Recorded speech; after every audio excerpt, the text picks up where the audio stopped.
This is the Situation Room, the only way to start your day. These things come into play. And even as we do that, Dennis has taken us to a country that maybe you don't know where it is. Guinea-Bissau. I know where it is. You know where it is? Yeah. Yes. Okay. The people of Guinea-Bissau are called Guineans of Bissau. Bissau. Right? They have hippos that swim in salty water, as opposed to what we know this side of the woods. But the proverb that we get from this country that has large areas of mangrove is the baobab does not grow in a day. The baobab tree does not grow in a day. How would you interpret it? Baobab does not grow In a day. in a day. A baobab does not grow in a day. Good. Yeah. I think to me, Altam is as some of these things that we see today. They are not born. They do not just happen.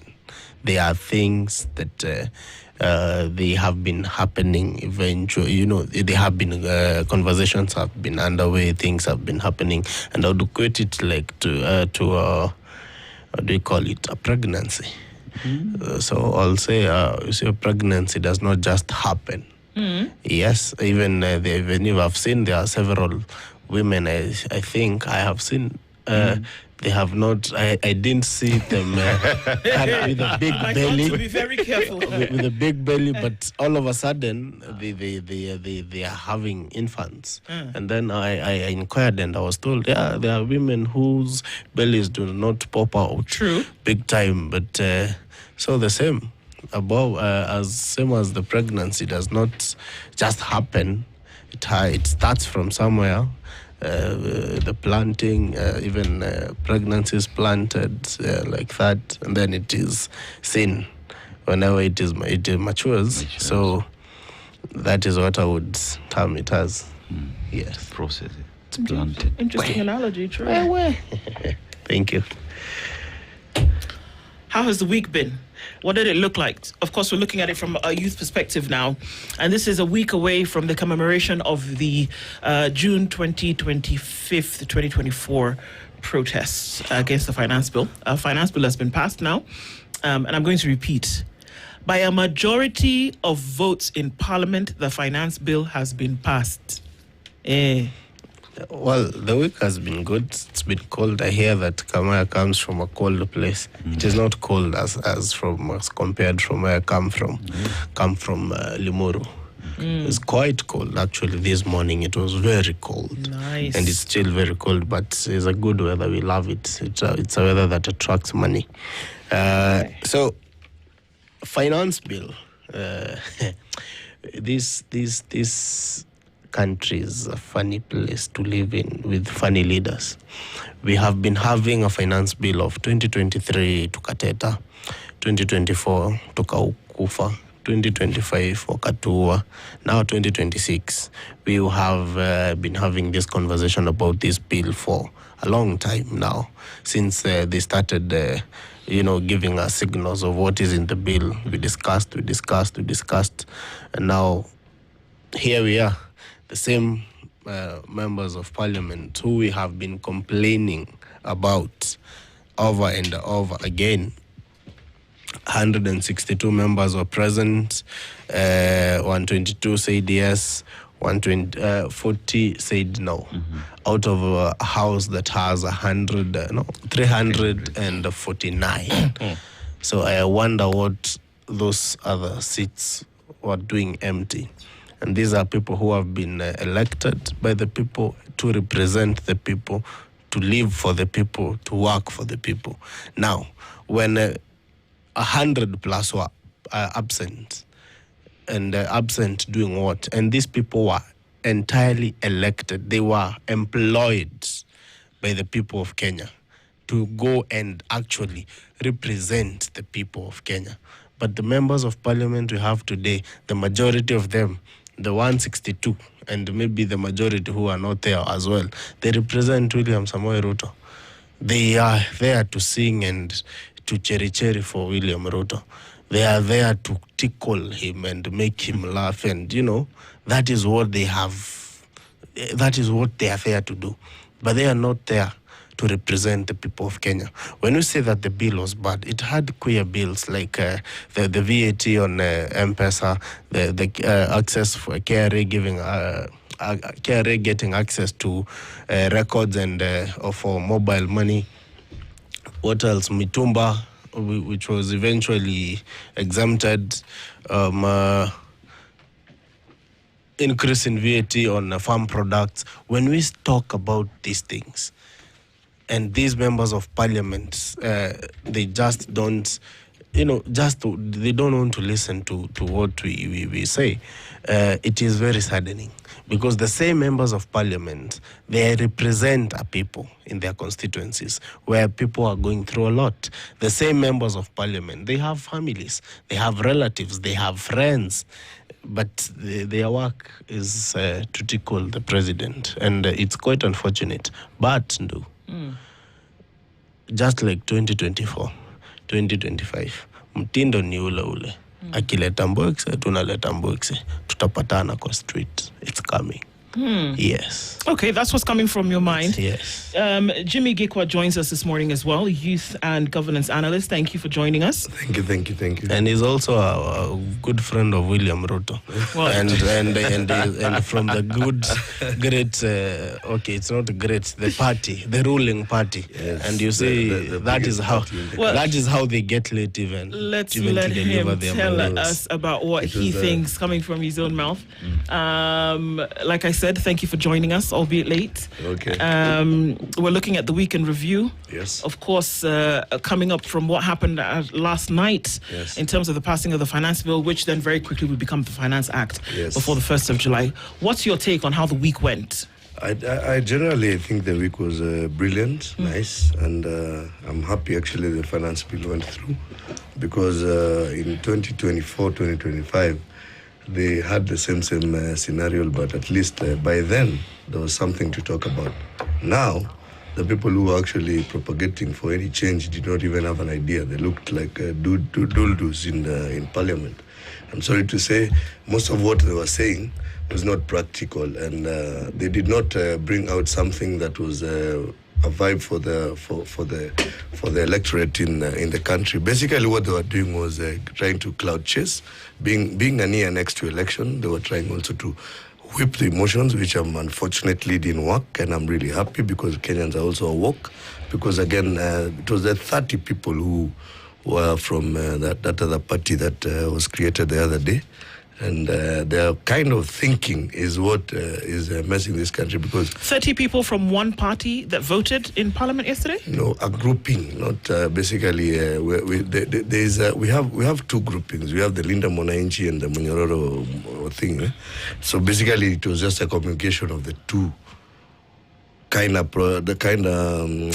are we calling them now? The opposition, the acting opposition as per se. These are the ones who voted against the finance bill in parliament yesterday, according to you? Yes. Okay. Yeah. What were some of the issues that come out to play? Some of the issues, like I just allow me to finish the question. Yeah. That come out to play that could have been representation issues for which members of parliament said maybe you can't do this for Kenyans or not. What are some of those? I think majorly the biggest problem was from what I saw, from what Kenyans saw, 90% of them didn't even read the bill because when asked by the majority leader, Honorable Kimani Ichung'wah, on some of the clauses they were saying that were there, actually somebody asked for some specs, and I say, I love your specs, they're nice. Thank you. So basically, somebody asked, and the speaker of the day actually told him, I'll give you my specs. So what they're trying to propagate, what I just had my brother here talk about the Mitumba levy and the Mitumba taxes. From what I had John Buddy, the CS for finance say, it was a long shot in terms of making the any levies or taxes to be paid at the source, not come and do double taxation or put on more levies when the product is in the country. So I do not see where they were fighting for any more Mwananchi, because they have not brought out anything of concern to the electorate as per se. Gekwa, there is a concern. Let's just follow up on the processes that went into the passing of the bill. Yes. If you look at the time when the the budget statement was read in Parliament, the first reading and second reading. Even as members of Parliament were giving their submissions before the House, there is a feeling that the Speaker at the time and members who were in the House did not give time for members to prosecute their agenda because there was a lot of interference from those who were supporting the bill. That even the decision that was made that was on Wednesday to push to Thursday for finally the Committee of the Whole House, where members would have an opportunity to go through clause by clause, there was a lot of interference that would see members of Parliament not able to prosecute their matters on the floor of the House.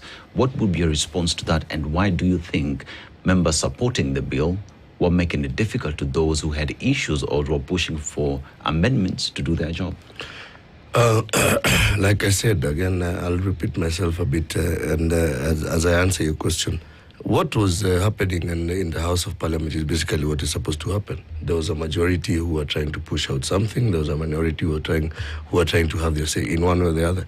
But as they were trying to do that, we are trying to fight something that has been a big problem in this country, is miscommunication and distortion of facts, which, unless anybody who genuinely had a good issue that would have been discussed, debated, and amended, none of them came up, and I would say none of them came up with anything substantial for the common mwananchi. What they were doing was, it was more of a heckling match from this guy to this guy and this guy to this guy. So basically what I'm trying to put across is it was wrong, and I saw the majority leader of the Republic of Kenya in the Parliament, Honorable Kimani Ichung'wah, state we cannot use this house as a house of propaganda, a house of misrepresentation in terms of facts that are not verified, to some of the people who are actually propagating on the same, who are actually shouting and not making any sense in terms of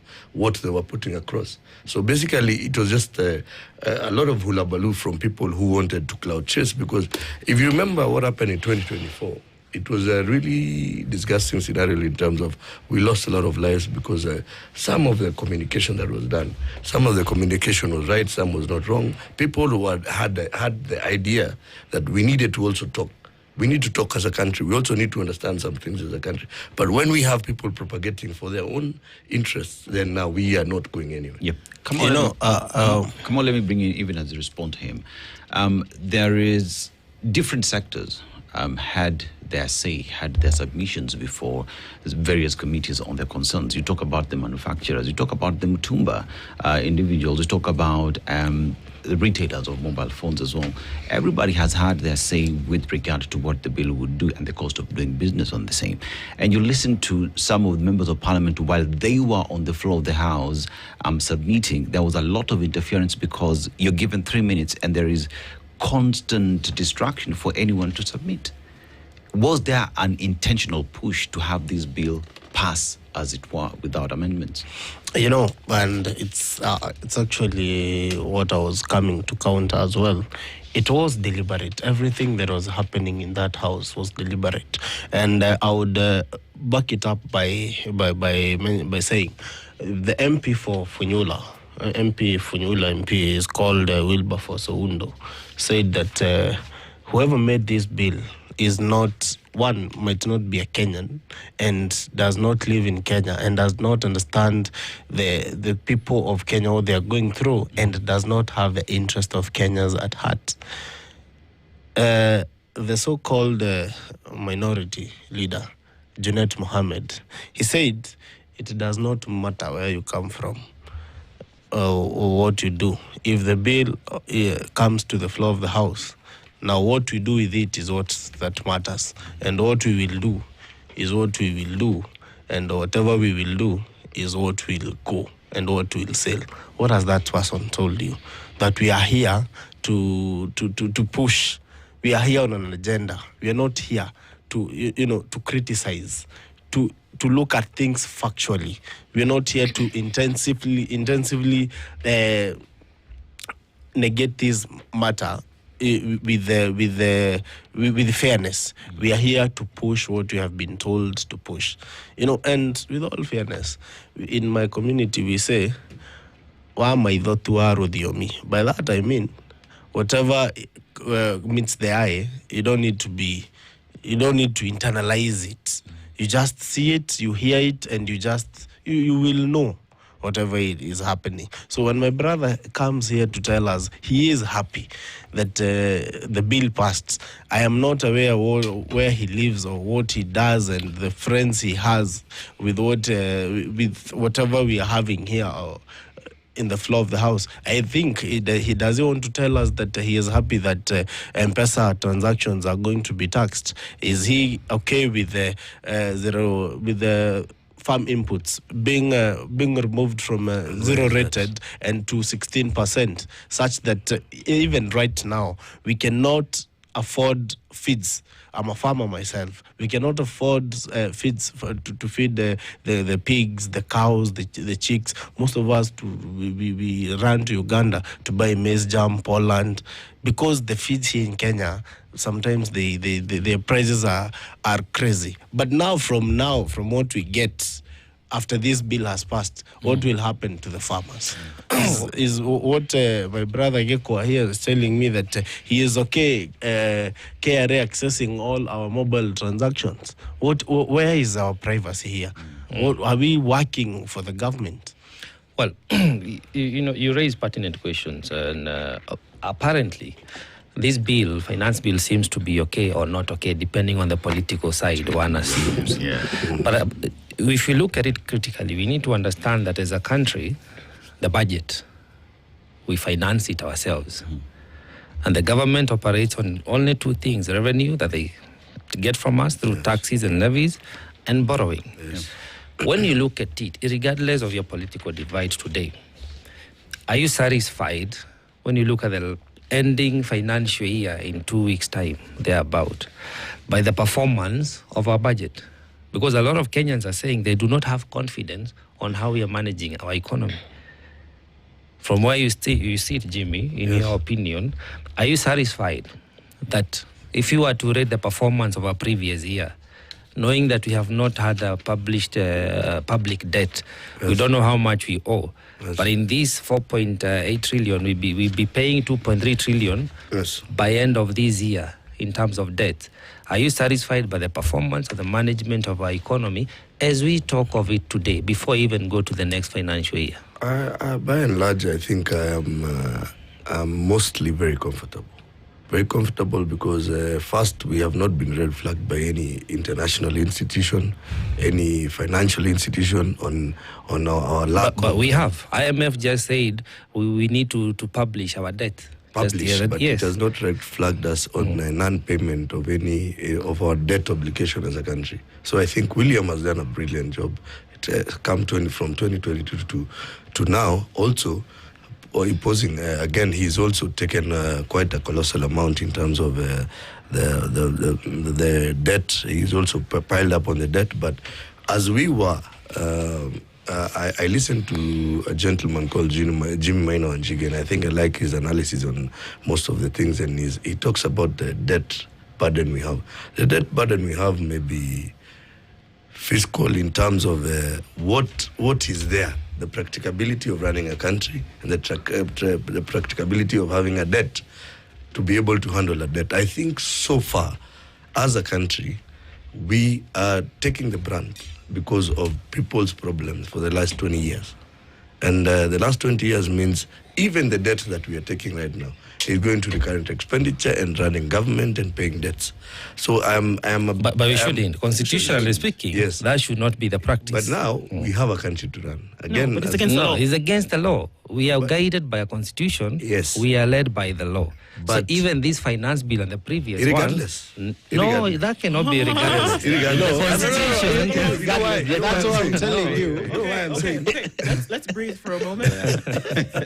Regardless. You know why I'm saying regardless is because can we just be careful to note that you're not saying that you're going to take the Constitution and put it aside in the pocket? No, we are not doing that. Is that what you're saying? What are we doing? Because no. I'm asking what you are saying. Yes, exactly. By saying exactly irregardless.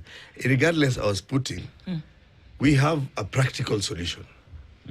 The Constitution can be amended. True or false? It has not yet been. But we amend the constitution, we amend laws, we amend rules, we amend caps and everything. Yes. We have a situation where we may not be able to wait for some parliamentary process to make us get to somewhere or run a country, something that would cost the country more harm than good. Which is what?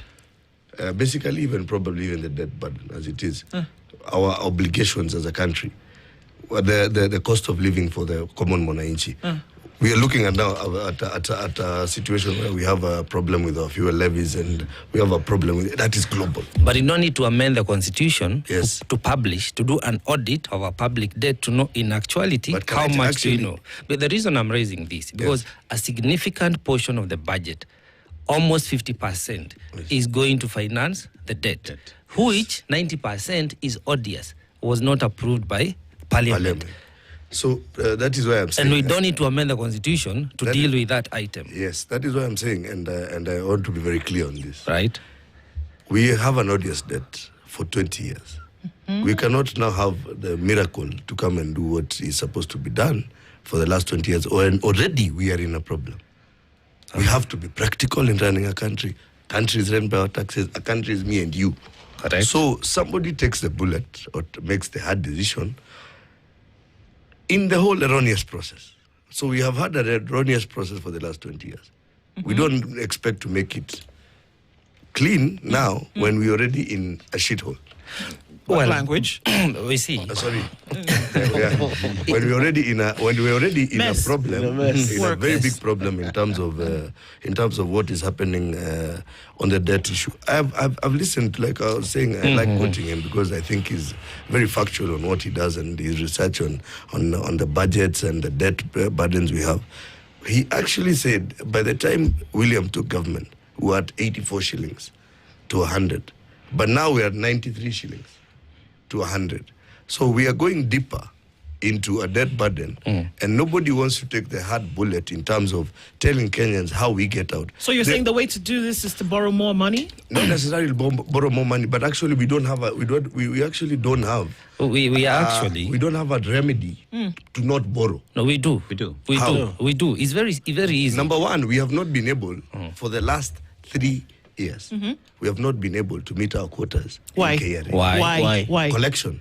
Why? Collection.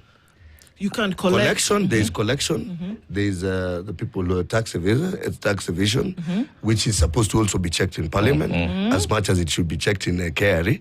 We also have other issues in terms of. We have also done a lot of zero rating on so many things, and given so many incentives to outside. And how much money have you borrowed in the last 3 years? 3 to 4 trillion. It is more than that. Yes. No, But basically- you see, the problem, and Kamau, you may chime in on this. Not now. We're going to take a break. We can chime away after that. Go ahead. Go ahead. Ask your question. This current budget, the finance bill you are looking at, is seeking to borrow more than 1.1 trillion again. To mop savings from Kenyans. Yet the cost of living does not go down. I'm asking this because you said you're okay and you're comfortable with the passing of the finance bill. If we, the majority of Kenyans, are not comfortable with the cost of living, which you agree is high, all of us are not comfortable. and that should be one of the metrics we use to measure whether the economy is performing. Yes. The inflation, the GDP ratio, the debt ratio, they are not balancing. Yes. You understand these basic economics. How then do we sit down and say, the finance bill we are having today is going to work for Kenyans for the next 1 year? Think about that question as we take a break, and let's take a look at what's going on with traffic, because then now we're asking ourselves layered questions here in terms of a constitution, in terms of what you can or cannot do when it comes to borrowing, what you should do in terms of expenditure, and then what your members of parliament represented should actually be doing as well. We're continuing with our conversation around the week in review, and it seems that we're stuck on this, what happened last night. We'll be back with more after this. Keep it here. This is the Situation Room, the only way to start your day. Situation Room, the only way to start your day. Is serving the interest of Kenya. Let me answer that in a very nice, simple way. When we did not have a budget in 2024-2025, we lost 2 trillion in borrowing because we use the what are they called supplementaries all the way for the full financial year. We lost 2 trillion, so it was not making any sense to me. What we were trying to save is actually we lost double what we actually going to borrow in this fiscal year. Come now 2026 2027 budget. So when we look at the finance bill, more of a government initiated process, we lose it, because me and you are government. The debt burden we have in this country, which I want us to also be practical, is not going anywhere, and which affects even our international trade in terms of if we do not do not get some of the obligations right, it means even our own businesses. For instance, we have seen the MPs put tax on imported sugars and all that to protect our farmers. Some of the commodities like sugar are something we are not self-sufficient in. So is fuel, and so is even rice. The normal rice we get from where cannot feed our electorate, or rather cannot feed our country as it is. So we do a lot of importations that may be hindered or may have more implications to our common day meal on the table. So that the budget, and I see in the budget process that has come in 2026, government actually lost a lot in terms of the proposals from Treasury, from the finance docket. They lost to, for instance, even the KRA trying to collect some of the pending bills through the tribunals, and all MPs actually, the nays had the day. So government lost in terms of its ways of making money to sort out some of the debt issues. Well, I hear that. However, Yes. it becomes difficult to have a conversation where it's not very factual. The president said in 2024 that we had sugar surplus in terms of production. Today, Dividends. yes. So there was no shortage in terms, and they even cancelled the allocation for importation. Yes. That's a fact. Today, we have farmers from where who are saying they have rice that they have not been able to to offload to the market, and yet we are still a net importer of rice. So these facts they also factor in. And you're talking about the cost of living. If we were self-sufficiently producing for ourselves, some of these products would go down. But that's beside the point, because here we're looking at the financial policy. This bill is going to play out for the next 12 months. Yes. Today, they have passed a supplementary budget of 18 billion. Money they need to mop up in the next 2 weeks before they start spending the next load. So, from where you stand, government is you and I, it is true. So, government did not lose anything. The proposals were just ploys to try and get away with the bare minimum. The question is this: are we as Kenyans today? Because that, in my opinion, the most incompetent National Assembly we've had so far has failed us. When half of the MPs do not show up to participate, and we have sent them there to be our representatives, when they do not show up to participate on a matter that is going to affect how much you pay for fuel, how much you pay for food, how much you pay for school fees, how much capitation you're going to get, how much goes to each and every expenditure of our taxes, how can we sit down and say that the country has a finance bill that is fit for Kenyans? The repercussions, I think what they are fearing is, my small brother, the repercussions, I think what most of them are fearing is the 2024-2025 scenario where most actually even lost their houses, or some were burnt down and all that. And also being very close to an election year, I think the abstinence was very loud, having cited what happened then. So and does that not worry you? It basically worries me, but again, also as an electorate, we have been very harsh at some point on them in terms of their legislation and what they do.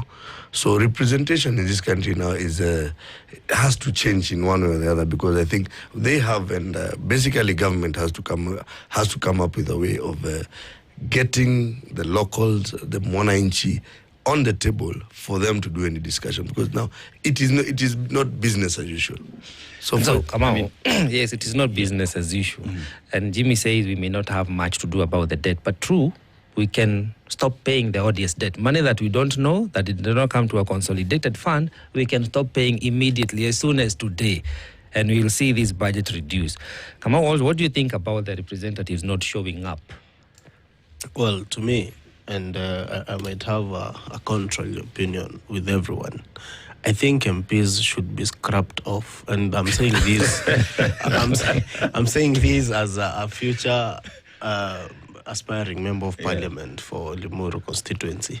I think those other responsibilities of a member of parliament should be scrapped off, and the members of parliament should be left with one role: legislate. This money that we give them, as CDF, you go do that, they should be given one role: represent and legislate, because that is the core. And we should also revisit, my brother was talking about the constitution, we should also revisit the requirements of electing a member of parliament. Right now the constitution says that only a member of parliament only needs a birth certificate to be a member of parliament, and maybe class 8 certificate. But is that really what we want as a government? You know, also we have, we as electorates, we bring ourselves these problems. We elect people who are dunderheads, people who have money, people who steal money, and when they go to bring back, when they go back to profit themselves, we are here crying. That is one for the electorates. And number two, so they should be dealt with going forward, because we are already here in this mess. KRA is not collecting enough Gekwa, because the government and the people and the government, William Ruto, is making it hard for KRA to collect more tax on Kenyans.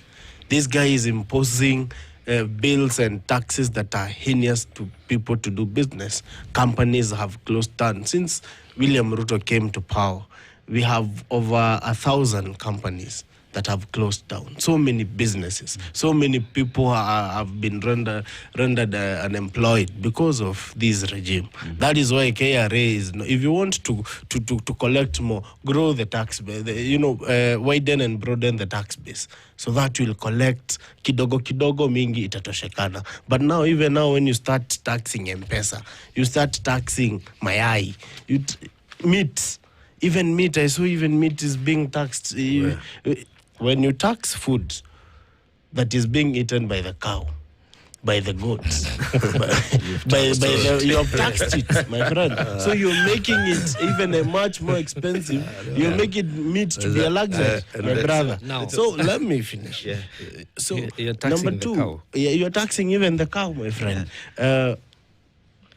You've asked him why our finance be still the same.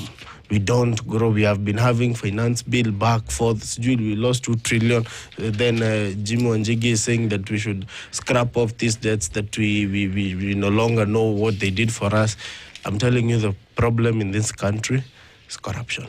Is thieves. William Ruto, even I'm saying even here, and I hope we will touch on this. These daylight thefts, what you're having here, but anyway. Kamau. Yes. We talk about wastage in the country because we're saying our revenue, Kenya does not have a revenue problem. We have an expenditure problem. And why is that? Because of wastage and corruption that we see every day. You ask how we lose 2 trillion. It has not been objected that we lose around 3 billion shillings a day. If you do your math in a year, that's around 1 trillion shillings that just gets lost through wastage and corruption, right? And now you have to read that together with the fact that today, with all the trillions, 12 trillion shillings, almost 13 trillion shillings in terms of debt, and we always ask the question, if we sit today, where is 13 trillion shillings in the country that is Kenya, where you and I can say we see value for money? Odious debt, what can we do about it? Stop paying, because the law is clear on how we borrow and what that money ought to do. If you borrow money to construct a road that goes from Gikwa to Kamau Road, and you use that money to pay teachers, that is against the law. Kenyans should not pay for money that was borrowed to do a specific project, and it did not do that. The individuals who misused that money should pay for that. And that goes way back to whoever broke the law at that point. Is it a concern today that even in this budget, all you're doing is perpetuating and perpetrating illegality over and over again? And it is true. But now the problem with our president today and the heinous debts that we are having and culminating the finance bill and then going down to trickling down to the fuel prices is because we tend to I wanted to say, let me do say language. I'm looking for a better word. It's because we are able to tunabembeleza sana mzungu. For lack of a better word, I wanted to say licking these people.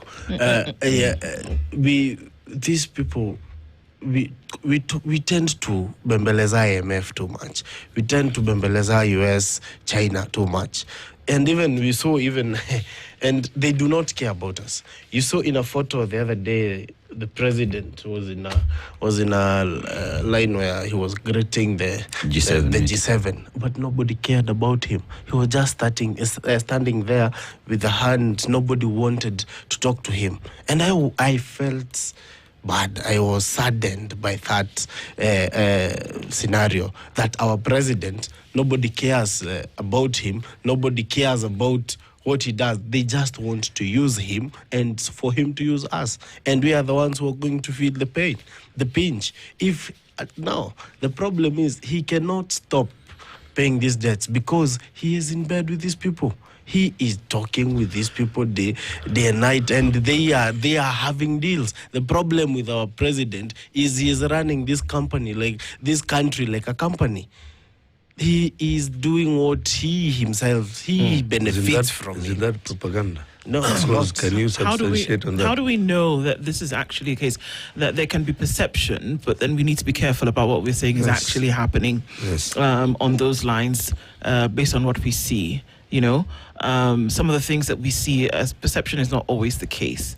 So we just have to maybe temper that with some facts that that's what's happening.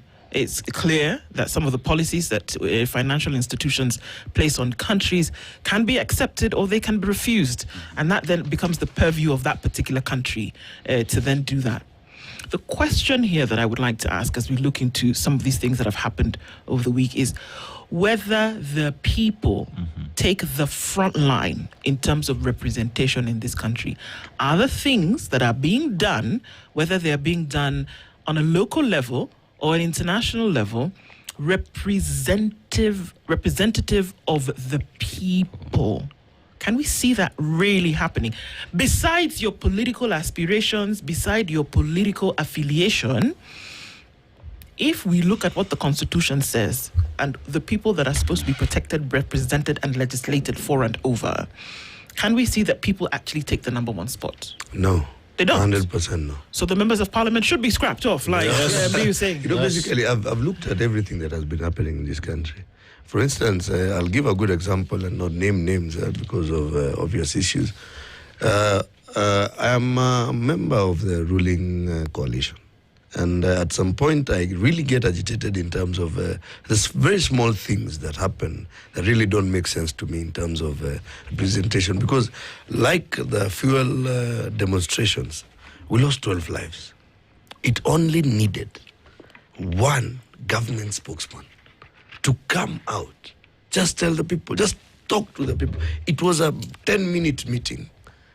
30-minute meeting would have saved 12 lives. Because so I think we don't come in as number one. We have never come in as number one in this country, and that is basically the problem we have. Not because of any political affiliation, but because I think that they have made a cocoon where it's their stomach first, then we come second, then we also come and handle the problem. People lose lives, then again they come and act as the good managers. We have members of parliament now who are supposed to be representing constituencies, who are basically garnering for gubernatorial, senatorial. They just lost the mark from the day they were elected. So as much as we try, my brother usually tries and portrays the president on a negative. I think the president has been trying to push people who are more sinister with their own motives, because it Push them where? Push them in terms of push them into his agenda, because his agenda was not wrong for this country in any way.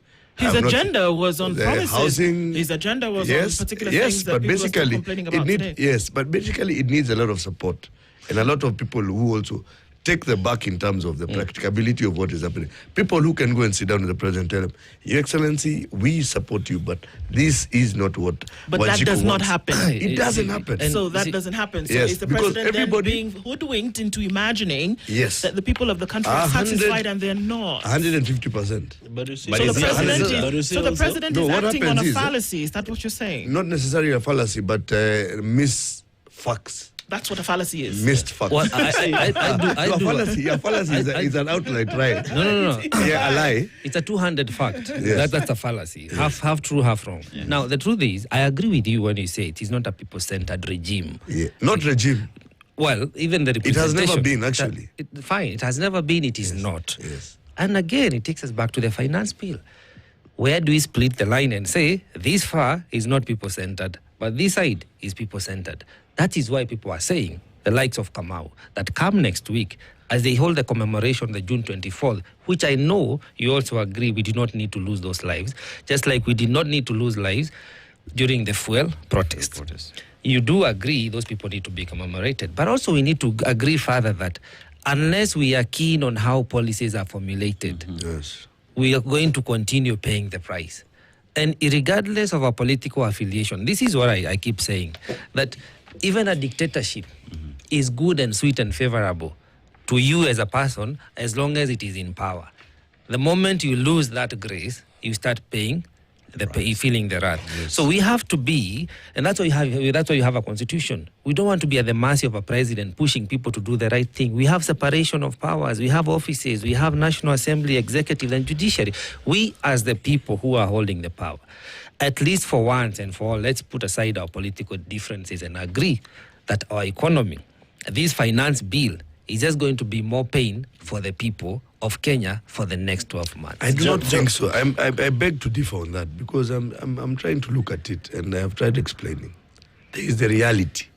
There is good words about the finance bill and all that. I do not see what happened last year that will not happen this year. Let's look at the practicability. We should be looking at what? How are we losing money? How are we supposed to get this money to Let pay? me show you How are we the- supposed to put across policies that guard us from any finance bill? Because a finance bill, basically, I think sometimes is good on paper. Because what usually happens by and large is after the finance bill, the supplementaries come and push in the same things you people refused. So I do not see it has been happening for the last 20 plus years. Yeah, but that's why so you need to basically, correct it. actually, It's after been the wrong, I 2024, agree. after the 2024 Maandamano, the same things people are propagating because of some misinformation. I know why in the finance bill less than 1 year after. Kamau. You know, the president is being accused in this case, Igeko, and you seem to be so much agitated about these members of parliament not following what their master, but they're actually following what their master is doing.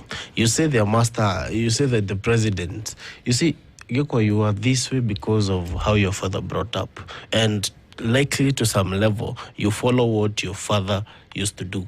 The same way you were brought No, up, he was a pastor.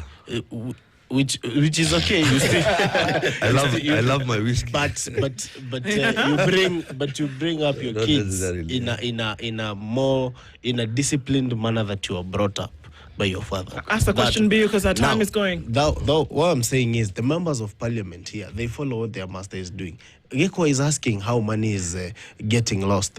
Joe is saying here, we are a country that we do not follow policies. The same man here is not following policies. The policy of public procurement. You know, as a procurement practitioner and a procurement consultant, this award of this contract to this guy called... it has not been awarded. Can we be very clear? Has it been gazetted? To IM Construction, which is headed there. There is a contract. Yes, but the CS was very, very... Listen, there's a contract. What we're arguing about here is the amount, and it has not been made public. Those are some things that we've been very clear on. Until that's what it I'm is saying. finalized through the contract. Listen, Public Okay, we're not Procurement going- okay. Regulatory Authority. Our time is up. Yes. So we're not going to argue on that. yes. In 10 what I'm seconds, clear it up. saying is, my brother, we need to have a president who is a follower of the Constitution. He has put the Constitution in his back pocket, and that is now he uses his head to control the nation. And it is on record, even some advisors, they tell us, William Ruto will advise you on how to advise him. So he needs to come out clearly, for once, for heaven's sake, and try and, lead this country with the Constitution, with All the right. policies that are there. Kamau Mbiu is a Wiper NEC member, and Jimmy Gekwa is a youth and governance analyst. I mean, this could go on, but thank you both of you for being here. Yes. There are many things that come to the fore, and I think if something for us to go by this morning is that the people are not being represented. 100%. And that is something that we should take 100%. very seriously. Yes. It's 8:08. Good morning. The latest news from around the world. This is the Situation Room, the only way to start your day.